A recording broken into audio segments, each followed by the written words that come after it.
കൃഷ്ണ കൃഷ്ണ ഹരേ ഹരേ ഹരേ രാമ രാമ രാമ ഹരേ ഹരേ ഹരേ കൃഷ്ണ കൃഷ്ണ കൃഷ്ണ ഹരേ ഹരേ ഹരേ രാമ രാമ രാമ ഹരേ ഹരേ ഹരേ കൃഷ്ണ കൃഷ്ണ കൃഷ്ണ ഹരേ ഹരേ ഹരേ രാമ രാമ രാമ ഹരേ ഹരേ ഹരേ കൃഷ്ണ കൃഷ്ണ കൃഷ്ണ ഹരേ ഹരേ ഹരേ രാമ രാമ രാമ ഹരേ ഹരേ ഹരേ കൃഷ്ണ കൃഷ്ണ കൃഷ്ണ ഹരേ ഹരേ ഹരേ രാമ രാമ രാമ ഹരേ ഹരേ ഹരേ കൃഷ്ണ കൃഷ്ണ കൃഷ്ണ ഹരേ ഹരേ ഹരേ രാമ രാമ രാമ ഹരേ ഹരേ ഹരേ കൃഷ്ണ കൃഷ്ണ കൃഷ്ണ ഹരേ ഹരേ ഹരേ രാമ രാമ മാതാജി പ്രണാമം. ഹരേ കൃഷ്ണ മാതാജി കൃഷ്ണ പ്രണാമം. മാതാജി പ്രണാമ മാതാജി. ഓം ജയ് നമോ മാതാജി ഭഗവതേ പ്രണാമ മാതാജി. വാസുദേവായ. ഓം നമോ ഭഗവതേ വാസുദേവായ. ഓം നമോ ഭഗവതേ വാസുദേവായ. ഓം അജ്ഞാനതിമിരാന്തസ്യ ജ്ഞാനാഞ്ജനശലാകയ ചക്ഷുരുന്മീലിതം യേന തസ്മൈ ശ്രീഗുരവേ നമഃ. ശ്രീചൈതന്യമനോഭീഷ്ടം സ്ഥാപിതം യേന ഭൂതലേ സ്വയം രൂപകഥാ മഹ്യം ദദാതി സ്വപദാന്തികം. വന്ദേഹം ശ്രീഗുരോൻ ശ്രീയുതപദകമലം ശ്രീഗുരോൻ വൈഷ്ണവാംശ ശ്രീരൂപം സാഗ്രജാതം സഹഗണ രഘുനാഥാന്വിതം തം സജീവം സാദ്വൈതം സാവധൂതം പരിജനസഹിതം കൃഷ്ണചൈതന്യദേവം ശ്രീരാധാകൃഷ്ണപാദാൻ സഹഗണ ലളിത ശ്രീവിശാഖാന്വിതാംശ. ഹേ കൃഷ്ണ കരുണാ സിന്ധോ ദീനബന്ധോ ജഗത്പദേ ഗോപേശ ഗോപികാന്ത രാധാകാന്ത നമോസ്തുതേ. തപ്തകാഞ്ചന ഗൗരാംഗീ രാധേ വൃന്ദാവനേശ്വരി വൃഷഭാനുസുതേ ദേവി പ്രണമാമി ഹരിപ്രിയേ. വാഞ്ചാകൽപതരുഭ്യശ്ച കൃപാ സിന്ധുഭ്യേവ പതിതാനാം പാവനേഭ്യോ വൈഷ്ണവേഭ്യോ നമോ നമഃ. നമാവോ വിഷ്ണുപാദായ കൃഷ്ണപൃഷ്ഠായ ഭൂതലേ ശ്രീമതേ ജയപതാഗസ്വാമിന്നിധി നാമിനെ. നമാചാര്യപാദായ നിതായ കൃപാപ്രദായിനെ ഗൗരഗദാമതായ നഗരഗ്രാമധാരിണേ. നമാവോ വിഷ്ണുപാദായ കൃഷ്ണപൃഷ്ഠായ ഭൂതലേ ശ്രീമതേ ഭക്തിവേദാന്ത സ്വാമിന്നിധി നാമിനെ. നമസ്തേ സാരസ്വതേ ദേവേ ഗൗരവാണി പ്രചാരിണേ നിർവിശേഷ ശൂന്യവാദി പാശ്ചാത്യദേശതാരിണേ. ജയ ശ്രീകൃഷ്ണ ചൈതന്യ പ്രഭു നിത്യാനന്ദ ശ്രീ അദ്വൈത ഗദാധര ശ്രീവാസാദി ഗൗരഭക്തവൃന്ദ. ഹരേ കൃഷ്ണ കൃഷ്ണ കൃഷ്ണ ഹരേ ഹരേ ഹരേ രാമ രാമ രാമ ഹരേ ഹരേ. ഹരേ കൃഷ്ണ കൃഷ്ണ കൃഷ്ണ ഹരേ ഹരേ ഹരേ രാമ രാമ രാമ ഹരേ ഹരേ. ഹരേ കൃഷ്ണ കൃഷ്ണ കൃഷ്ണ ഹരേ ഹരേ. ഹരേ രാമ രാമ രാമ ഹരേ ഹരേ. ജയ ജയ ഭാഗവത ദേവാ ജയ ജയ ഭാഗവത. ജയ ജയ രാധാ കൃഷ്ണ സ്വരൂപ ജയ ജയ ഭാഗവത ദേവാ ജയ ജയ ഭാഗവത. നിഗമകൽപതരോർഗളിതം ഫലം ശുഗമുഖാദമൃതദ്രവ സംയുതം പിബത ഭാഗവതം രസമാലയം മുഹുരഹോ രസികാ ഭുവി പാവുക. നാരായണം നമസ്കൃത്യം നരം ചൈവ നരോത്തമം ദേവീം സരസ്വതീം വ്യാസം തതോ ജയമുദീരയേത്. നഷ്ടപ്രായേഷു ഭദ്രേഷു നിത്യം ഭാഗവത സേവയ. ഭഗവതി ഉത്തമ ശ്ലോകേ ഭക്തിർഭവതി നഷ്ടകി. മൂകം കരോതി വാചാലം പങ്കും ലംഘ്യതേ ഗിരിം യത്കൃപാതമഹം വന്ദേ പരമാനന്ദമാധവം ശ്രീഗുരും ദീനതാരിണം. മദേകബന്ധോ മത്സംഗിൻ മദ്ഗുരോ മന്മഹാദന മന്മഷ്ടാരക മദ്ഭാഗ്യ മദാനന്ദ നമോസ്തുതേ. ग्रंथराज श्रीमद भागवतन की जय. श्रील प्रभुवादि की जय. श्री गुरुदेव की जय. निताय गौर ब्रह्मानंदे. हरि हरि बोल. कृष्णाय वासुदेवाय हरये परमात्मने प्रणतक्लेशनाशाय गोविंदाय नमो नमः. पंचतत्त्वात्मकं कृष्णं भक्तरूपस्वरूपकं भक्तावतारं भक्त्याख्यं नमामि भक्तशक्तिकं. हरे कृष्णा कृष्ण कृष्ण हरे हरे. ഹരേ രാമ രാമ രാമ ഹരേ ഹരേ. ഹരേ കൃഷ്ണ. ഇന്നത്തെ ഭാഗവതം ക്ലാസ്സിലേക്ക് എല്ലാവർക്കും സ്വാഗതം. ഹരേ കൃഷ്ണ. പ്രണാമ മാതാജി. ഹരേ കൃഷ്ണ മാതാജി പ്രണാമം. ഹരേ കൃഷ്ണ. ഹരേ കൃഷ്ണ നമ്മള് മാതാജി. ഹരേ കൃഷ്ണ. നമ്മൾ അധ്യായം 14 ഇപ്പൊ ചർച്ച ചെയ്തുകൊണ്ടിരിക്കുന്നത്. ശ്രീകൃഷ്ണ ഭഗവാന്റെ തിരോധാനം എന്ന സ്കന്ധം 1, അധ്യായം 14, ശ്ലോകം 4. യുധിഷ്ഠിരന്റെ ഉത്കണ്ഠ, അതേപോലെ ക്രമരാഹിത്യങ്ങൾ ദർശിക്കുന്നു. ഭഗവാൻ അപ്രത്യക്ഷനാകാൻ പോകുന്നതിന്റെ ദുസ്സൂചനകൾ കാണുന്നു. അർജുനൻ വരാത്തതില് യുധിഷ്ഠിരന് വളരെയധികം ദുഃഖം അനുഭവപ്പെടുന്നു. അതുപോലെ യുധിഷ്ഠിരന്റെ ഉത്കണ്ഠാഭരിതമായ അന്വേഷണങ്ങൾ, ശ്രീകൃഷ്ണ ഭഗവാന്റെ വിയോഗം നടന്നുവോ എന്നവരെ ചിന്തിച്ചു പോവുകയാണ്. ഇതൊക്കെ കണ്ടപ്പോൾ അങ്ങനെയുള്ള ശ്ലോകങ്ങളിലൂടെയാണ് ഇന്നലെ നമ്മൾ കടന്നുപോയത്. ഇനി അധ്യായം 14, ശ്ലോകം ശ്രീകൃഷ്ണ ഭഗവാന്റെ തിരോധാനം, ശ്ലോകം 4. ഹരേ കൃഷ്ണ. ഓം നമോ ഭഗവതേ വാസുദേവായ. ഓം നമോ ഭഗവതേ വാസുദേവായ. ഓം നമോ ഭഗവതേ വാസുദേവായ. ജിമ്മപ്രായം വ്യവഹൃതം ശാഠ്യമിശ്രം ച സൗഹൃദം പിതൃമാതൃ സുഹൃത് ഭ്രാതൃ ദമ്പതീനാം ച കൽക്കനം. ജിമ്മപ്രായം വ്യവഹൃതം ശാഠ്യമിശ്രം ച സൗഹൃദം പിതൃമാതൃ സുഹൃത് ഭ്രാതൃ ദമ്പതീനാം ച കൽക്കനം. ജിമ്മപ്രായം മിക്കവാറും വഞ്ചിക്കുക. മിക്കവാറും വഞ്ചിക്കുക. വ്യവഹൃതം എല്ലാ സാമാന്യ വ്യവഹാരങ്ങളിലും എല്ലാ സാമാന്യ വ്യവഹാരങ്ങളിലും. ശാഠ്യ പാപത്തോടെ പഠ്യത്തോടെ. മിശ്ര മായം മായം ചേർക്കുക. സൗഹൃദം അഭ്യുദയങ്ങളെ സംബന്ധിച്ച് പിതൃ പിതാവ് മാതൃ മാതാപിതാക്കൾ സുഹൃത്ത് അഭ്യുദയകാംക്ഷികൾ ഭ്രാതൃ സഹോദരൻ ദമ്പതീനാം ഇടയിലും കൽക്കനം. അതായത് എല്ലായിടത്തും ദുശകുനങ്ങൾ കാണപ്പെടുന്നു. ബന്ധുക്കളുടെ ഇടയിലും സഹോദരന്മാരുടെ ഇടയിലും ദമ്പതിമാരുടെ ഇടയിലും എല്ലാം എന്ത് കാണപ്പെടുന്നു? അന്യോന്യം കലഹം കാണപ്പെടുന്നു. വിവർത്തനം ഭാവാർത്ഥം ശ്രീലപ്രഭുവാദ്. ജയ് ശ്രീലപ്രഭുവാദ്. എല്ലാ സാമാന്യ വ്യവഹാരങ്ങളും ഇടപാടുകളും മിത്രങ്ങൾ തമ്മിലുള്ളവ പോലും വഞ്ചനകളാൽ പങ്കിലമായി തീർന്നു. കുടുംബകാര്യങ്ങളിലാകട്ടെ പിതാവ്, മാതാവ്, പുത്രന്മാർ എന്നിവർക്കിടയിലും സുഹൃത്തുക്കൾക്ക് മധ്യേയും സഹോദരങ്ങൾക്ക് മധ്യേയും സദാ തെറ്റിദ്ധാരണകൾ ഉണ്ടായി. ഭാര്യ ഭർത്താക്കന്മാർക്കിടയിൽ പോലും സദാ പിരിമുറുക്കവും കലഹവും ഉണ്ടായി. ഇതൊക്കെയാണ് യുധിഷ്ഠിര മഹാരാജാവ് പറയുന്ന ദുസ്സൂചനകൾ. ഭാവാർത്ഥം: പിഴവുകൾ, ഉന്മാദം, കഴിവില്ലായ്മ, വഞ്ചന എന്നിങ്ങനെയുള്ള 4 കുചേഷ്ടിതങ്ങൾ ഉള്ളവരാണ് ബദ്ധജീവാത്മാക്കൾ. ബദ്ധരായ നമ്മൾക്കിടയിൽ പിഴവുകൾ, തെറ്റുപറ്റുന്നു. ഉന്മാദം, ബോധം മറഞ്ഞ ഒരവസ്ഥ വരും. കഴിവില്ലായ്മ, ഒന്നും ചെയ്യാനായിട്ടുള്ളൊരു തൻ്റെടമില്ലായ്മ. വഞ്ചന, മറ്റുള്ളവരെ ദ്രോഹിക്കുന്ന തരത്തിലുള്ള, അങ്ങനെ 4 കുചേഷ്ടിതങ്ങളുള്ളവരാണ് ബദ്ധജീവാത്മാക്കൾ. ഇവയൊക്കെ ന്യൂനതയുടെ ലക്ഷണങ്ങളാകുന്നു. മാത്രമല്ല ഈ 4-ൽ മറ്റുള്ളവരെ വഞ്ചിക്കാനുള്ള പ്രവണതയാണ് ഏറ്റവും പ്രബലമാകുന്നത്. മറ്റുള്ളവരെ എങ്ങനെയെങ്കിലും വഞ്ചിക്കുക, അതാണ് ഏറ്റവും കൂടുതൽ. ഈ വഞ്ചനാശീലം ബദ്ധജീവാത്മാക്കളിൽ ഉള്ളതിന് കാരണം എന്തെന്നാൽ അവർ ഭൗതിക ലോകത്തിൽ വന്നത് തന്നെ പ്രധാനമായും ഭൗതിക ലോകത്തെ അടക്കി ഭരിക്കാനുള്ള അസ്വാഭാവിക ആഗ്രഹത്താൽ പൂരിതരാകിയാലാണ് എന്നതാണ്. എന്തുകൊണ്ടാണ് ഭഗവാന്റെ ലോകത്ത് നിന്ന് ഈ ഭൗതിക ലോകത്തിലെത്തിയത്? തങ്ങൾക്ക് സ്വാതന്ത്ര്യം വേണം, ഭഗവാനെ പോലെ ഞങ്ങൾക്കും നല്ലൊരു ജീവിതം വേണം, എല്ലാ സ്വാതന്ത്ര്യങ്ങളും വേണം എന്നുള്ളൊരു ഇവിടെ വന്നപ്പോൾ പലരും അപ്പോൾ അതിന് വേണ്ടിയിട്ട് ഓരോ സൂത്രപ്പണികൾ ശരിയായ രീതിയിൽ നടക്കാണ്ടിരിക്കുമ്പോൾ മറ്റുള്ളവർ വഞ്ചിച്ചുകൊണ്ട് ആ സ്ഥാനം തട്ടിയെടുക്കാനുള്ളൊരു ശ്രമം കൂടുതൽ കലിയുഗത്തിൽ കൂടുതലായിട്ട് അനുഭവപ്പെടുന്നു. അവർ ഭൗതിക ലോകത്തെ അടക്കി ഭരിക്കാനുള്ള അസ്വാഭാവികമായ ആഗ്രഹത്താൽ പൂരിതരാകിയാലാണ് എന്നതാണ്. ഒരു ജീവാത്മാവ് തൻ്റെ പരിശുദ്ധ അവസ്ഥയിൽ ഭൗതിക പ്രകൃതിയുടെ നിയമങ്ങളാൽ ബന്ധിതനല്ല.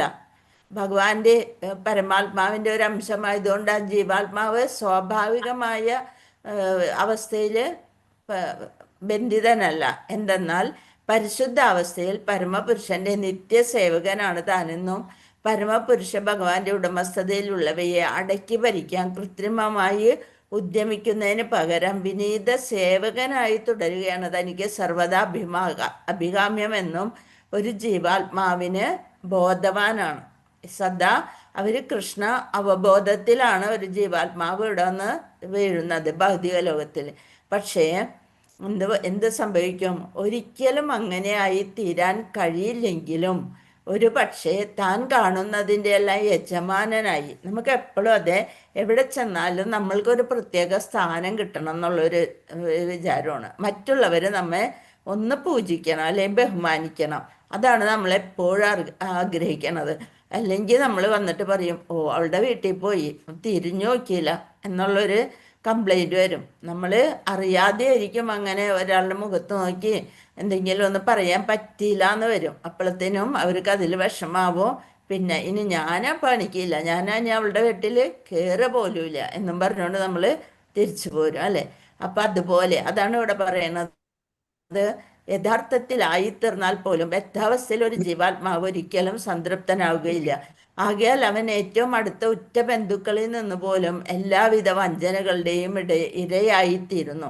അത്തരം അസംതൃപ്താവസ്ഥയിൽ പിതാവിൻ്റെയും പുത്രന്മാരുടെയും ഇടയിൽ പോലും അല്ലെങ്കിൽ ഭാര്യ ഭർത്താക്കന്മാരുടെ ഇടയിലോ പോലും സ്വരച്ചേർച്ചയില്ല. എപ്പോഴും നമുക്ക് മറ്റുള്ളവരെക്കാൾ ഒരു പടി മുന്നിട്ട് നമ്മൾ ചെയ്യണം. വീട്ടിലാണെങ്കിലും നമ്മുടെ വിചാരം എന്താണ്?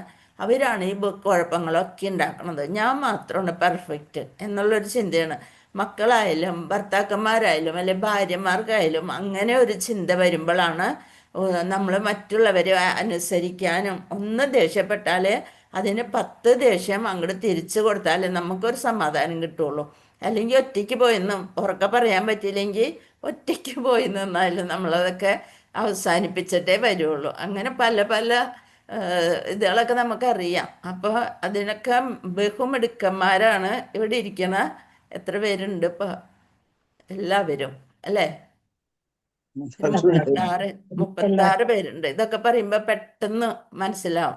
പങ്കജാക്ഷി മാതാജിക്ക് അപ്പം തന്നെ ചിരി വന്നു. അങ്ങനൊന്നുമില്ല. എന്നുവെച്ചാല് മൂപ്പരെ കഴിഞ്ഞിട്ട് ബാക്കി ആരും ഉള്ളു വീട്ടില്. ഒന്നുമില്ല. വിജയലക്ഷ്മി മാതാജി അങ്ങനെയില്ല. അത് നമുക്കറിയാലോ. ഞാൻ പങ്കജാക്ഷി മാതാജിനാണ് പറഞ്ഞത്. എല്ലാരും ആവണമെന്നില്ലല്ലോ, എല്ലാരും ആവില്ലല്ലോ. പങ്കജാക്ഷി മാതാജിക്ക് പെട്ടെന്ന് പിടികിട്ടി ഞാൻ പറഞ്ഞ കാര്യം അതാണ്. അപ്പൊ നമ്മളെ അപ്പുറത്ത് പോയി നിന്നിട്ട് അതിൽ എന്തെങ്കിലും ഒന്ന് പറഞ്ഞിട്ട് തിരിച്ചു വന്നായി ഒരു സമാധാനം. നേരെ നോക്കി പറയാനുള്ള ധൈര്യമില്ല എന്തായാലും. അപ്പൊ അങ്ങനെയാണ്. അപ്പൊ ഭാര്യ ഭർത്താക്കന്മാരുടെ ഇടയിലോ പോലും സ്വരച്ചേർച്ചയില്ല. എന്നാൽ നേരിടുന്ന ഈ എല്ലാവിധ ബുദ്ധിമുട്ടുകളെയും ഒരേ ഒരു പ്രക്രിയയാൽ ലഘൂകരിക്കാൻ കഴിയുന്നു. ഒരു പ്രക്രിയ മതി. എന്താണ്? ഇതൊന്നും ഞാനല്ല, അല്ലെങ്കിൽ ഈ ജീവാത്മാക്കളല്ല, ഇതൊക്കെ ഭഗവാന്റെ പദ്ധതിയാണ്. ഇന്ന് ഇങ്ങനെ കേൾക്കണം എന്നുള്ളത് എനിക്ക് വിധിച്ചിട്ടുണ്ട്. അപ്പം അത് സന്തോഷത്തോടെ ശരി, സന്തോഷമായി, ഇന്നേക്കുള്ളതായി, ഇനി മിണ്ടാണ്ടിരിക്കാൻ പറയാം. ആ ഏക പ്രക്രിയ ഭഗവാന്റെ ഭക്തിയുത സേവനമാകുന്നു. ഭഗവാന്റെ ഭക്തിയുത സേവനത്തിൽ പ്രതിപ്രവർത്തനം നടത്തി മാത്രമേ കാപട്യം നിറഞ്ഞ ലോകത്തെ തടുക്കാൻ കഴിയുള്ളൂ. അല്ലാതെ മറ്റൊരു മാർഗവുമില്ല. നമ്മൾ വിചാരിക്കുക നമ്മൾക്ക് ഇന്ന് അതിൻ്റെ അപ്പുറം നമ്മൾ കഴിഞ്ഞ ജന്മത്തിൽ പലരെയും ദ്രോഹിച്ചിട്ടുണ്ടാവും. അപ്പം അതുകൊണ്ടായിരിക്കാം ഇതൊക്കെ ഒന്നിന് പിറകെ ഒന്നായി വരുന്നുകൊണ്ടിരിക്കണം എന്ന് വിചാരിക്കുക. എനിക്കിത് എടുക്കുമ്പോൾ എനിക്ക് പെട്ടെന്ന് മനസ്സിലാവും. എന്ന് വെച്ചാൽ ഇത് കൃഷ്ണബോധത്തിൽ വരുന്നതിന് മുമ്പ് ഇതെല്ലാം ഞാൻ എൻ്റെ സ്വഭാവങ്ങളായിരുന്നു.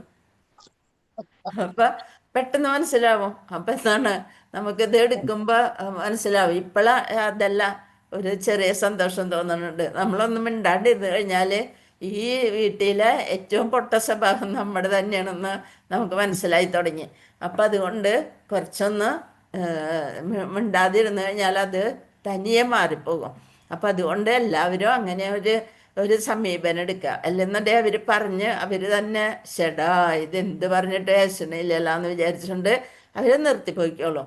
അപ്പോൾ ഭഗവാന്റെ ഭക്തിയുത സേവനത്തിൽ പ്രതിപ്രവർത്തനം നടത്തി മാത്രമേ കാപട്യം നിറഞ്ഞ ലോകത്തെ തടുക്കാൻ കഴിയുകയുള്ളൂ. അല്ലാതെ മറ്റൊരു മാർഗവുമില്ല, വേറെ ഒരു ഓപ്ഷനും നമുക്കില്ല. ഈ വൈവലക്ഷണങ്ങൾ വൈലക്ഷണങ്ങളെല്ലാം നിരീക്ഷിച്ച മഹാരാജാവ് യുധിഷ്ഠിരൻ ഭഗവാൻ ഭൂമിയിൽ നിന്നും തിരോധാനം ചെയ്തു എന്ന് അനുമാനിച്ചു. ഇതേവരെ രാജഭരണം നടത്തിയപ്പോൾ വളരെ സന്തോഷവും എല്ലായിടത്തും വളരെ നല്ലൊരു അന്തരീക്ഷമായിരുന്നു. ഇപ്പം ഇത്രയും ബുദ്ധിമുട്ടുകൾ വന്നപ്പോൾ യുധിഷ്ഠിര മഹാരാജാവ് അനുമാനിച്ചു കൃഷ്ണൻ പോയി എന്നുള്ളത് ഒരു അനുമാനത്തിലെത്തി. ശ്ലോകം 5. ഓം നമോ ഭഗവതേ വാസുദേവായ നിമിത്യാന്യത്യരിഷ്ടാനി കാലേ തുനുഗതേ നൃണാം ലോഭാദ്യ ധർമ്മ പ്രകൃതിം ദൃഷ്ടോ വാചാനുജം നൃപ. നിമിത്താനി നിമിത്തങ്ങൾ അത്യന്തം ഗൗരവമായ അരിഷ്ടാനി ശകുനങ്ങൾ കാലക്രമേണ തു അനുഗതേ നൃണാം വർഗം മുഴുവനും ലോഭ ആദി അത്യാർത്ഥി. ലോഭം എന്ന് വെച്ചാല് അത്യാർത്ഥിയാണ്, അർത്ഥിനേക്കാളും മുകളിൽ അത്യാർത്ഥി. അധർമ്മം പ്രകൃതിയും ശീലങ്ങൾ ദൃഷ്ട ശേഷം ഉവാച പറഞ്ഞു അനുജം നൃപ. വിവർത്തനം ഭാവാർത്ഥം ശിലപ്രഭുവാദ് ജയ് ശിലപ്രഭുവാദ്. കാലക്രമേണ ജനങ്ങൾക്ക് പൊതുവെ അത്യാർത്ഥി, കോപം, അഹങ്കാരം മുതലായവ ശീലമായി തീർന്നു. അത് കലികാലം വന്നതോടുകൂടി അത് ഡബിളായി തീർന്നു. ജനങ്ങൾക്ക് പൊതുവെ അത്യാർത്ഥി, കിട്ടിയാലും 1 കിട്ടുകയിൽ 10 വേണമെന്നും 10 ലഭിക്കല് അത് 100 വേണം, 100, 1000, 10,000 അങ്ങനെ കൂടി വരുന്നു. ഇപ്പൊ ലക്ഷത്തിനൊന്നും ഒരു വിലയില്ല. ഇപ്പൊ നമ്മൾ പറയണത് മുമ്പ് ലക്ഷം എന്ന് പറഞ്ഞിരുന്ന ഇപ്പൊ കോടിയിലേ നിർത്തുള്ളൂ അല്ലെ. അത്യാർത്ഥി, കോപം, അഹങ്കാരം മുതലായവ ശീലമായി തീർന്നു. ഈ നിമിത്തങ്ങളെല്ലാം ദർശിച്ച മഹാരാജാവ് യുധിഷ്ഠിരൻ തൻ്റെ അനുജനോട് ഇപ്രകാരം പറഞ്ഞു. ഭാവാർത്ഥം: അത്യാർത്ഥി, കോപം, അധർമ്മം, കാപട്യം എന്നീ മനുഷ്യത്വരഹിതമായ ലക്ഷണങ്ങൾ സമൂഹത്തിൽ വ്യാപകമായപ്പോൾ മഹാരാജാവ് യുധിഷ്ഠിരനെ പോലുള്ള ഒരു ധർമ്മിഷ്ഠനായ രാജാവ് തൽക്ഷണം അസ്വസ്ഥനായി തീർന്നു. ആ യുഗത്തിലെ ജനങ്ങൾക്ക് അധപ്പതിച്ച സമൂഹത്തിൻ്റെ ലക്ഷണങ്ങളൊക്കെ തന്നെയും അജ്ഞാതമായിരുന്നുവെന്നോ അവരെ സംബന്ധിച്ചിടത്തോളം കലഹത്തിൻ്റെ യുഗമായ കലിയുഗത്തിൻ്റെ ആഗമനത്തോടെ അവയൊക്കെ അനുഭവവേദ്യമാകുന്നവരെ അവരെ അത്ഭുതപ്പെടുത്തുന്നതായിരുന്നുവെന്നും ഈ പ്രസ്താവനയിൽ നിന്നും മനസ്സിലാക്കാം. അപ്പോൾ ഇതൊന്നും ആദ്യം ഉണ്ടായിരുന്നില്ല. കലിയുഗത്തിൻ്റെ ആഗമനത്തോടെയാണ് അനുഭവവേദ്യമാകുന്നത്. എല്ലാവരുടെ മനസ്സിലും കുറേശ്ശെ ഉണ്ടായിരുന്നു. പക്ഷെ അത് പുറത്തേക്ക് വന്നു തുടങ്ങിയത് അത്ഭുതപ്പെടുത്തുന്നതായിരുന്നു എന്നും ഈ പ്രസ്താവനയിൽ നിന്ന് മനസ്സിലാക്കാം. ഹരേ കൃഷ്ണ. ശ്ലോകം 6. സംപ്രേഷിതോ യുധിഷ്ഠിര ഉവാച സംപ്രേഷിതോ ദ്വാരകായാം ജിഷ്ണുർബന്ധൂതിദൃക്ഷയ ജ്ഞാതും ച പുണ്യശ്ലോകസ്യ കൃഷ്ണസ്യ ച വിചേഷ്ടിതം. യുധിഷ്ഠിര ഉവാച. മഹാരാജാവ് യുധിഷ്ഠിരൻ പറഞ്ഞു. സംപ്രേഷിതഃ ഇരിക്കുന്നു, പോയി. ദ്വാരകായാം ദ്വാരക. ജിഷ്ണു ബന്ധുമിത്രങ്ങൾ ജ്ഞാതും അറിയാനായി പുണ്യശ്ലോകസ്യ പരമപുരുഷന്റെ കൃഷ്ണസ്യ ഭഗവാന്റെ ച വിചേഷ്ടിതം പരിപാടികൾ. മഹാരാജ യുധിഷ്ഠിരൻ തന്റെ അനുജനായ ഭീമസേനോട് ഇപ്രകാരം പറഞ്ഞു. ബന്ധുമിത്രാദികളെ സന്ദർശിക്കാനും പരമപുരുഷനായ ശ്രീകൃഷ്ണനിൽ നിന്ന് അദ്ദേഹത്തിന്റെ ഭാവി പരിപാടികളെ കുറിച്ച് അന്വേഷിച്ചറിയാനുമായി ഞാൻ അർജുനനെ ദ്വാരകയിലേക്ക് അയച്ചിരുന്നു. ദ്വാരകയിൽ അയച്ച് ഇത്രയും ദിവസമായിട്ടും അവൻ തിരിച്ചു വരുന്നില്ലല്ലോ. അതിൻ്റെ ഒരു ഉത്കണ്ഠ അദ്ദേഹത്തിന്റെ വാക്കുകളിലുണ്ട്. എന്തിനാണ് പറഞ്ഞയച്ചത്? ബന്ധുമിത്രാദികളെ സന്ദർശിക്കാനും അടുത്ത ഭാവി പരിപാടികൾ, ഭഗവാനെ കുറിച്ച് അടുത്ത പരിപാടികൾ എന്തൊക്കെയാണ് എന്നുള്ളത് അറിയാനും വേണ്ടിയാണ് അർജുനനെ ദ്വാരകയിലേക്ക് അയച്ചത്. ശ്ലോകം 7. ഗദാ സപ്താധുനാ മാസ ഭീമസേന തവാനുജാ നായാദികസ്യ ഭാവഹേതോർനാഹം വേദേദമഞ്ജസ. ഗദ പോയി പോയി, സപ്ത ഏഴ് ഏഴ്, അധുന ഇന്നേക്ക്, മാസ ഇപ്പൊ പോയിട്ട് എത്ര മാസായി എന്നാണ് പറയണ? 7 മാസങ്ങളോളമായി. ഭീമസേന തവ ഭീമസേന, ഹേ ഭീമസേന, തവ നിന്റെ, അനുജ അനുജൻ, ന ഇല്ല ആയാതി അതാണ് മടങ്ങിയെത്തിയില്ല. കസ്യ എന്താണ് എന്താണ്, വാ ഏതോ. വിവർത്തനം ചോദിക്കാതെ തന്നെ നമുക്ക് മനസ്സിലായി അല്ലേ അർത്ഥം പറഞ്ഞപ്പോള്? ഞാൻ ഇല്ല, അഹം ഞാൻ, വേദ അറിയുക, ഇതം ഇത്, അഞ്ജസ വസ്തുനിഷ്ഠമായി. അവൻ യാത്രയായിട്ട് 7 മാസങ്ങൾ കഴിഞ്ഞിരിക്കുന്നു, എന്നിട്ടും അവൻ ഇതുവരെ മടങ്ങിയെത്തിയിട്ടില്ല. അവിടെ കാര്യങ്ങൾ എങ്ങനെ പോകുന്നത് എന്നതിനെ കുറിച്ച് വസ്തുനിഷ്ഠമായി എനിക്കറിയില്ല, ഒന്നും മനസ്സിലാവുന്നില്ല. നിന്റെ അനുജൻ അർജുനൻ അവിടേക്ക് പോയിട്ട് 7 മാസങ്ങളോളമായിട്ടും ഒരു വിവരവും ഇല്ലല്ലോ.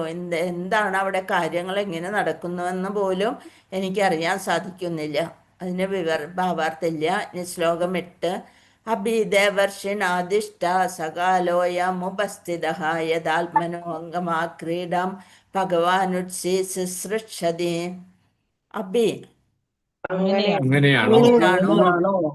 ദേവ അതായത് നാരദമുനി, ആദിഷ്ട ഉദിക്കപ്പെട്ട, സ അത്, കാലഹ ശാശ്വതമായ കാലം, മായ കാലം, അയാം ഇത്, ഉപസ്ഥിതഃ യഥാ എപ്പോൾ ആത്മന ഭഗവാന്റെ സ്വന്തം അതെ, അദ്ദേഹത്തിന്റെ അല്ലെ ഭഗവാന്റെ സ്വന്തം അംഗം, ആ ക്രീഡം രൂപം, ഭഗവാൻ ഉത്സൃക്ഷതി ഉപേക്ഷിക്കാൻ പോകുന്നു. ഇനി നാരദർ ഒരു സൂചന കൊടുത്തുള്ളൂ. നാരദരും വിതുരര് പോലും ഇവരോട് ഒരു കാര്യം പറഞ്ഞിട്ടില്ല. നാരദര് ഒരു സൂചന കൊടുത്തു എന്ന് മാത്രം. ദേവർഷി നാരദർ സൂചിപ്പിച്ചതുപോലെ ഭഗവാൻ തന്റെ ഇഹലോക ലീല അവസാനിപ്പിക്കാൻ പോകുന്നുവോ? ആ സമയം ഇതിനോടകം സമാഗതമായോ? അപ്പൊ വീണ്ടും ഉത്കണ്ഠയോടുകൂടി ഭീമനോട് പറയാണ്, 7 മാസമായി നിന്റെ അനുജൻ പോയിട്ട് ഇതുവരെ ഒന്നും ഒരു വിവരവും ലഭിച്ചില്ല. ദേവർഷി നാരദർ ഒരു സൂചന തന്നതുപോലെ എനിക്ക് തോന്നി. തൻ്റെ ഭഗവാൻ ഇഹലോക ബാലിയിൽ അവസാനിപ്പിക്കാൻ പോകുകയായിരിക്കോ? ആ സമയം ഇതിനോടകം സമാഗതമായോ? അതുകൊണ്ടാണോ ഇത്രയധികം അനർത്ഥങ്ങളൊക്കെ ഇവിടെ സംഭവിക്കുന്നത് എന്നൊക്കെ യുധിഷ്ഠിരനെ ഭയങ്കരമായിട്ട് വിഷമം തോന്നി തുടങ്ങി. നാം നിരവധി തവണ വിശദമാക്കിയതുപോലെ പരമദിവ്യോത്തമ പുരുഷനായ ശ്രീകൃഷ്ണ ഭഗവാന് അനേകം പൂർണ്ണാംശ വിസ്തരണങ്ങളുണ്ട്. അവയോരോന്നും തുല്യ ശക്തികളുള്ളവയെങ്കിലും വ്യത്യസ്ത കർമ്മങ്ങൾ നിർവഹിക്കുന്നു. ഭഗവത്ഗീതയിൽ ഭഗവാന്റെ നിരവധി പ്രസ്താവനകളുണ്ട്.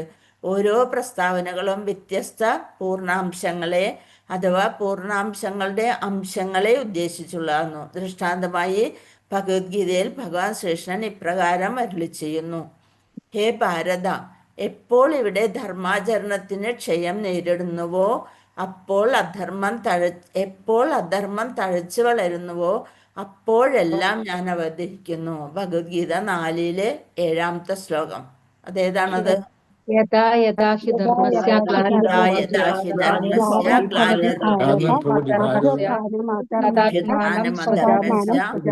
സൃജാമ്യഹം.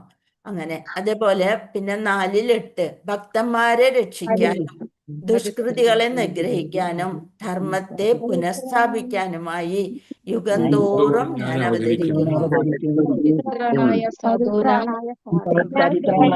ത്രാണായ സാധൂനാം വിനാശായ ച ദുഷ്കൃതാം ധർമ്മസംസ്ഥാപനായ ഭവാമി യുഗം തോറും അവതരിക്കുന്നു. ഞാൻ കർത്തവ്യം നിർവഹിക്കാതിരുന്നാൽ മനുഷ്യവർഗം തെറ്റായി നയിക്കപ്പെടും. അത് അനാവശ്യമായ ജനപ്പെരുപ്പത്തിന് ഞാൻ കാരണമായിത്തീരും. അങ്ങനെ ജീവജാലങ്ങൾക്കെല്ലാം സമാധാനം നഷ്ടപ്പെടുകയും ചെയ്തു. അത് ഭഗവത്ഗീത 3:24.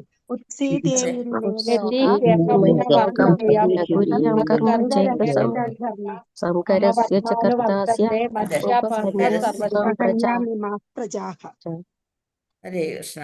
ഇനി അടുത്തത് ഏതാണ്? 3:21. 21.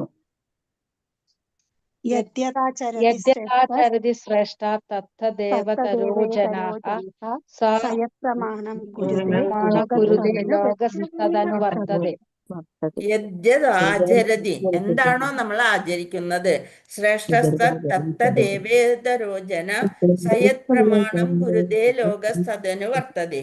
ഒരു ശ്രേഷ്ഠനായ വ്യക്തി എന്ത് തന്നെ ചെയ്താലും സാധാരണ ജനങ്ങൾ അദ്ദേഹത്തെ അനുഗമിക്കുന്നു. ഒരു പൊളിറ്റീഷ്യൻ വന്നു കഴിഞ്ഞാൽ എന്നുണ്ടെങ്കിൽ ഒരു ഫിലിം സ്റ്റാർ എന്താണോ ചെയ്യണത്, അദ്ദേഹം ഏത് പൗഡറാണോ ഉപയോഗിക്കുന്നത്, അപ്പം ബാക്കിയുള്ളവർ അതേപോലത്തെ ഇതുകളായിരിക്കും. അങ്ങനെ മാതൃകാപരങ്ങളായ പ്രവൃത്തികളിൽ അദ്ദേഹം സ്വീകരിക്കുന്ന മാനദണ്ഡങ്ങളെ ലോകമൊട്ടാകെ പിന്തുടരുന്നു. പക്ഷെ അവര് ആ നേതാവ് മാതൃകാപരങ്ങളായ പ്രവൃത്തികളായിരിക്കണം ചെയ്യേണ്ടത്. എന്നാലാണ് അനുചരന്മാര് അതുപോലെ അനുഗമിക്കുക. ഭഗവാനാൽ അരുളി ചെയ്യപ്പെട്ട മുകളിലുള്ള എല്ലാ പ്രസ്താവനകളും സംഘർഷണൻ, വാസുദേവൻ, പ്രദ്യുമ്നൻ, അനിരുദ്ധൻ. ആദ്യത്തെ പൂർണ്ണാംശങ്ങളാണ് സംഘർഷണൻ, വാസുദേവൻ, പ്രദ്യുമ്നൻ, അനിരുദ്ധൻ. നാരായണൻ തുടങ്ങിയ അദ്ദേഹത്തിന്റെ വിഭിന്ന പൂർണ്ണാംശങ്ങൾക്ക് അഥവാ വിസ്തരണങ്ങൾക്ക്, ആദ്യത്തെ വിസ്തരണമാണ്, അതെല്ലാം വിസ്തരണങ്ങൾക്ക് പ്രയുക്തമാണ്. ഇവരെല്ലാം സ്വയം ഭഗവാൻ തന്നെ വ്യത്യസ്ത അതീന്ദ്രിയ വിസ്തരണങ്ങളിലുള്ളതാണ്. എങ്കിലും ശ്രീകൃഷ്ണ രൂപത്തിൽ ഭഗവാൻ വിവിധ നിലകളിലുള്ള ഭക്തരുമായി വ്യത്യസ്തമായൊരു തലത്തിൽ അതീന്ദ്രിയ വിനിമയങ്ങളിൽ ഏർപ്പെടുന്നു. എന്നിരുന്നാലും ശ്രീകൃഷ്ണ ഭഗവാൻ സ്വയം യഥാരൂപത്തിൽ ബ്രഹ്മാവിൻ്റെ സമയമനുസരിച്ച് 24 മണിക്കൂറിൽ, അതായത് ഓരോ സൗരവർഷങ്ങൾക്ക് ശേഷവും 864 കോടി സൗരവർഷങ്ങൾക്ക് ശേഷവും ഒരിക്കൽ മാത്രം ഓരോ പ്രപഞ്ചത്തിലും അവതരിക്കുന്നു. അപ്പൊ ഒന്ന് ആലോചിച്ച് നോക്കിയേ, 5000 വർഷങ്ങൾക്ക് മുമ്പ് നമ്മുടെ ഭൂമിയിൽ അവതരിച്ചു. അത് അവതാരി തന്നെ അവതാരമായിട്ട് വന്നു അല്ലെ. ഗോലോകത്തുനിന്ന് അതേപോലെ തൻ്റെ പാർശ്വതമരമായി ഇറങ്ങി വരികയാണ് ചെയ്തത്. അതിനാണ് അവതാരം എന്ന് പറയുന്നത്. 864 കോടി സൗരവർഷങ്ങൾക്ക് ശേഷം ഒരിക്കൽ മാത്രം ഓരോ പ്രപഞ്ചത്തിലും അവതരിക്കുന്നു. മാത്രവുമല്ല, അദ്ദേഹത്തിൻ്റെ സർവ അതീന്ദ്രിയ ലീലകളും ഓരോ പ്രപഞ്ചത്തിലും നിയതമായ ആവർത്തന ചക്രം പോലെ പ്രദർശിപ്പിക്കുന്നു. ഇപ്പം നമ്മുടെ ഉള്ളിലൊക്കെ പരമാത്മരൂപത്തിൽ ഭഗവാൻ ഇരുന്ന് നമ്മളിവിടെ ചർച്ച ചെയ്യുന്നതും ഒക്കെ കേട്ടുകൊണ്ടിരിക്കുകയാണ്. അപ്പോൾ അതിനിടയ്ക്ക് എഴുന്നേറ്റ് പോകാതെ ഈ 1 മണിക്കൂർ നമുക്ക് ഭഗവാനെ സ്തുതിക്കാനുള്ളൊരവസരം, 1 മണിക്കൂർ പോലും ഇല്ല അല്ലേ, കുറച്ചൊരു സമയം ഭഗവാനെ സ്തുതിക്കാനൊരവസരം തന്നതിന് നമ്മൾ എപ്പോഴും ഭഗവാനോടും ഇങ്ങനെ ഒരു ഇത് തന്നതിന് എല്ലാവരോടും നമ്മൾ കൃതജ്ഞത ആയിരിക്കണം. മാത്രവുമല്ല, അദ്ദേഹത്തിൻ്റെ സർവ്വ അതീന്ദ്രിയ ലീലകളും ഓരോ പ്രപഞ്ചത്തിലും നിയതമായ ആവർത്തന ചക്രം പോലെ പ്രദർശിപ്പിക്കുന്നു. എന്നാൽ ആ ആവർത്തന ചക്രത്തെ ശ്രീകൃഷ്ണ ഭഗവാൻ വാസുദേവൻ തുടങ്ങിയവരുടെ പ്രവർത്തനങ്ങൾ സാധാരണക്കാരന് സങ്കീർണമായ കടങ്കഥകളാകുന്നു. ശരിക്കും ഇതൊക്കെ ഉണ്ടോ? അങ്ങനെ ഒരു കടങ്കഥ പോലെയാണ് നമ്മൾക്ക് തോന്നുന്നത്. ഭഗവാൻ സ്വയവും ഭഗവാന്റെ അതീന്ദ്രിയ ശരീരവും വ്യത്യസ്ത പ്രവൃത്തികൾ നിർവഹിക്കുന്ന ഭഗവത് വിസ്തരണങ്ങളും തമ്മിൽ യാതൊരു ഭേദവുമില്ല. ഭഗവാന്റെ അതീന്ദ്രിയ ശരീരം, പക്ഷെ ഇവിടെ എന്ത് ചെയ്തു? ഭഗവാൻ ഇവിടെ നിന്ന് പോയപ്പോൾ നമുക്ക് ഭാഗവത രൂപത്തിൽ ഭഗവാൻ നമ്മുടെ ഓരോരുത്തരുടെയും കയ്യിൽ അത് തന്നിരിക്കുകയാണ്. അപ്പം അതുകൊണ്ട് ഭാഗവതമാണ് ഭഗവാൻ സ്വയം, കൃഷ്ണസ്തു സ്വയം, അങ്ങനെയാണ്, തമ്മിൽ യാതൊരു ഭേദവുമില്ല. എങ്കിലും ശ്രീകൃഷ്ണ സ്വരൂപത്തിൽ ഭഗവാൻ ആവിർഭവിക്കുമ്പോൾ അദ്ദേഹത്തിൻ്റെ മറ്റ് പൂർണ്ണാംശങ്ങളും യോഗമായ എന്ന് വിശേഷിപ്പിക്കപ്പെടുന്ന അദ്ദേഹത്തിൻ്റെ അചിന്ത്യ ശക്തിയാൽ അദ്ദേഹത്തോടൊപ്പം ഒത്തുചേരുന്നു. ആ യോഗമായ മാറ്റി ഭഗവാനെ ഒന്ന് കാണാനായിട്ടുള്ള ഒരു കടാക്ഷം തരണേ എന്നാണ് നമ്മളെപ്പോഴും പ്രാർത്ഥിക്കേണ്ടത്. ആകയാൽ വൃന്ദാവനത്തിലെ കൃഷ്ണ ഭഗവാൻ മധുരയിലെ ശ്രീകൃഷ്ണ ഭഗവാനിൽ നിന്നും അല്ലെങ്കിൽ ദ്വാരകയിലെ ശ്രീകൃഷ്ണ ഭഗവാനിൽ നിന്നും വിഭിന്നനാകുന്നു. ഓരോ ആ ലീലയ്ക്കനുസരിച്ചുള്ള ഭാവമാണ് ഓരോ സ്ഥലത്തും ഉണ്ടാകുന്നത്. അദ്ദേഹത്തിൻ്റെ അചിന്ത്യ ശക്തിയാൽ ശ്രീകൃഷ്ണ ഭഗവാന്റെ വിരാട് രൂപവും അദ്ദേഹത്തിൽ നിന്നും ഭിന്നമാണ്. വിരാട് രൂപത്തിൽ എല്ലാം ഒത്തുചേർന്നുകൊണ്ടുള്ള ഒരു രൂപമാണ് വിരാട് രൂപം. അത് നശ്വരമാണ്. കുരുക്ഷേത്ര യുദ്ധഭൂമിയെ പ്രദർശിപ്പിച്ച വിരാട് രൂപം അദ്ദേഹത്തിൻ്റെ രൂപത്തിൽ ഭൗതിക ധാരണയാകുന്നു. ഇതെല്ലാം ഈ പ്രപഞ്ചം മുഴുവൻ ഞാനാണ് എന്ന് അർജുനനെ ബോധ്യപ്പെടുത്താനാണ് കുരുക്ഷേത്ര ഭൂമിയിൽ വെച്ച് വിരാട് രൂപം കാണിച്ചത്. അദ്ദേഹത്തിൻ്റെ രൂപത്തിൻ്റെ ഭൗതിക ധാരണയാകുന്നു. ആകയാൽ വേടന്റെ അസ്ത്രത്താൽ ശ്രീകൃഷ്ണ ഭഗവാൻ പ്രത്യക്ഷത്തിൽ വധിക്കപ്പെട്ടപ്പോൾ ഭൗതിക ലോകത്തിൽ അദ്ദേഹം തൻ്റെ നാമമാത്രമായ ഭൗതിക ശരീരമെന്ന് വിശേഷിക്കപ്പെടുന്നതിനെ ഉപേക്ഷിച്ചു എന്ന് മനസ്സിലാക്കണം. ഭഗവാനെ വേടൻ കൊന്നു എന്ന് അതിൽ അർത്ഥമാക്കരുത്. എന്താണ്? ഭൗതിക ലോകത്തിൽ വന്നപ്പോൾ ഒരു ഭൗതിക ശരീരം അദ്ദേഹം എടുത്തിരുന്നു. അദ്ദേഹത്തിൻ്റെ ശരീരവും മനസ്സും എല്ലാം അതീന്ദ്രിയമാണ്. അപ്പൊ ഭഗവാൻ ആരാണ്? കൈവല്യനാകുന്നു. മാത്രവുമല്ല സർവ്വതും അദ്ദേഹത്തിൽ നിന്നും സൃഷ്ടിക്കപ്പെടുകയല്ല. അദ്ദേഹത്തെ സംബന്ധിച്ച് ജഡവസ്തുവും ആത്മാവും തമ്മിൽ യാതൊരു വ്യത്യാസവുമില്ല. ആകയാൽ ഭഗവാൻ ഒരു പ്രകാരത്തിലുമുള്ള ശരീരം ഉപേക്ഷിക്കുന്നതോ മറ്റൊരു ശരീരം സ്വീകരിക്കുന്നതോ അദ്ദേഹം ഒരു സാധാരണ ജീവാത്മാവിനെ പോലെയാണെന്ന് അർത്ഥമാക്കുന്നില്ല. അദ്ദേഹം ഒരു സാധാരണ ജീവാത്മാവിനെ പോലെയാണ് എന്ന് നമ്മൾ ഒരിക്കലും അർത്ഥമാക്കരുത്. അങ്ങനെയാണെങ്കിൽ ആ ചെറുവിരൽ കൊണ്ട് 8ാമത്തെ വയസ്സിൽ അല്ലെ 7ാമത്തെ വയസ്സിൽ ഇത്രയും വലിയൊരു പർവ്വതത്തിനെ പൊക്കുകയും രാക്ഷസന്മാരെയും രാക്ഷസിമാരെയും ഒക്കെ കൊല്ലുകയും ചെയ്തത് ഭഗവാന് ഒരു സാധാരണ ബാലൻ ചെയ്യാൻ പറ്റുന്ന പ്രവൃത്തികളല്ല. അപ്പൊ ഭഗവാന്റെ അന്തർധാന സാധ്യതയെക്കുറിച്ച് മഹാരാജാവ് യുധിഷ്ഠിരൻ അനുഗമിക്കുന്നത് മഹാനായ ഒരു മിത്രത്തിന്റെ തിരോധാനത്തിൽ പരിദേവനം ചെയ്യുന്ന ആചാരാനുസാരം മാത്രമാകുന്നു. എന്നാൽ വാസ്തവത്തിൽ അല്പജ്ഞാനികൾ തെറ്റിദ്ധരിക്കുന്നത് പോലെ ഭഗവാൻ അദ്ദേഹത്തിന്റെ അതീന്ദ്രിയ ശരീരത്തെ ഒരിക്കലും ത്യജിക്കുന്നില്ല. അതീന്ദ്രിയ ശരീരം ഒരിക്കലും അദ്ദേഹം ത്യജിക്കുന്നില്ല. അദ്ദേഹത്തിന്റെ അതീന്ദ്രിയ ശരീരത്തെ ഒരിക്കലും ത്യജിക്കുന്നില്ല. അത്തരം അല്പജ്ഞാനികളായവരെ ഭഗവത്ഗീതയിൽ ഭഗവാൻ സ്വയം അപലപിക്കുന്നു. അവരെ എന്തെന്നാ പറയാ? ഇടയ്ക്കിടയ്ക്ക് ശീലപ്രഭു അതില് ഓരോ വിശേഷണങ്ങൾ തരാറുണ്ട്. മൂഢന്മാര്, അത്രേ ഉള്ളൂ. നമ്മൾക്കൊക്കെ ഇട്ടിരിക്കുന്ന പേരാണ് മൂഢന്മാരെന്ന്. ഭഗവാൻ തൻ്റെ ശരീരം ഉപേക്ഷിച്ചു വന്നത് ഭൗതിക ലോകത്തിൽ തൻ്റെ വിരാട് രൂപത്തെ ഉപേക്ഷിച്ചതുപോലെ അദ്ദേഹം തൻ്റെ പൂർണ്ണാംശങ്ങളെ അവരവരുടെ അതീന്ദ്രിയ ധാമങ്ങളിൽ വീണ്ടും വിട്ടു ചെന്നു എന്നർത്ഥം വീണ്ടും വിട്ട് ചെന്നു എന്നർത്ഥമാക്കുന്നു. അപ്പൊ ആ അതീന്ദ്രിയ ധാമം എൻ്റെ ഗോലോക വൃന്ദാവനത്തിൽ അദ്ദേഹം ഇപ്പോഴും എപ്പോഴും അല്ലെങ്കിൽ പല പല പ്രപഞ്ചം നമ്മൾ വിചാരിക്കും ഇത് മാത്രമുള്ളൂ, ഈ പ്രപഞ്ചം മാത്രമുള്ളൂ എന്ന് വിചാരിക്കും. നമ്മൾ അത്രയും ചുരുങ്ങിയ അറിവാണ് നമ്മൾക്കുള്ളത്. ഭഗവാൻ ഈ ലീലകൾ, ഇവിടെ ആടിയ ലീലകൾ പല സ്ഥലത്തും ഇപ്പോഴും ആടുന്നുണ്ടാവും. ഹരേ കൃഷ്ണ കൃഷ്ണ കൃഷ്ണ ഹരേ ഹരേ, ഹരേ രാമ രാമ രാമ ഹരേ ഹരേ. വാഞ്ചകൽപതരുഭ്യശ്ച കൃപാ സിന്ധുഭ്യേവ ച പതിതാനാം പാവനേഭ്യോ വൈഷ്ണവേഭ്യോ നമോ നമഃ. അനന്തകോടി വൈഷ്ണവ ഭക്തവൃന്ദി की जय, श्रील प्रभुपाद की जय, श्री गुरुदेव की जय, निताय गौर प्रेमानंदे हरि हरि बोल. प्रणाम. हरे कृष्णा.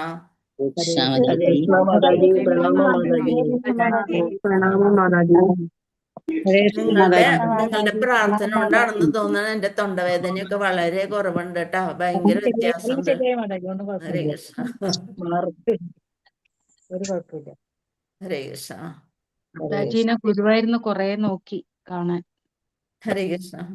ഞാൻ വിജയശ്രീ മാതാജിയോട് പറയായിരുന്നു, മായാമാതാജി ഉണ്ടായിരുന്നല്ലോ അവിടെ, കണ്ടില്ലേ? ഞങ്ങള് 23, 24, 25 ഈ 3 ദിവസമാണ് പോണത്. അല്ല മാതാജി പറഞ്ഞിട്ടായിരുന്നു പറഞ്ഞില്ലേ, 15-നും വിഷ്ണു 16 അത് ഇരുന്നു. വീട്ടില് ഒരു കസിന്റെ മരണം ഉണ്ടായി. ഓ അപ്പൊ എന്നിട്ട് അതിന്റെ പുല ഉണ്ടാവൂല. അപ്പൊ അമ്പലത്തിൽ പോകാൻ പറ്റില്ലല്ലോ. അപ്പൊ അത് ബുക്ക് ചെയ്തത് 23, 24, 25 അങ്ങനെ മാറ്റി. അപ്പൊ ഇപ്പൊ ഞാൻ പുലയൊക്കെ വീടി, എന്നാലും 16 കഴിഞ്ഞിട്ടല്ലേ പോകാൻ പറ്റുള്ളൂ. അതെ അതെ അതെ. അപ്പൊ അത് കാരണം ഞാനവിടെ അന്നേക്ക് മാറ്റി. കൊറേ അന്വേഷിച്ചു, അന്ന് കൊറേ മാതാജിനെ നോക്കിക്കൊണ്ടിരുന്നു. ഹരേ വിളിക്കാൻ കൃഷ്ണ. പറ്റിയില്ല, ഫോണ് റൂമിലായിരുന്നു, ക്യൂവിലായിരുന്നു ആ കൊറേ നേരം.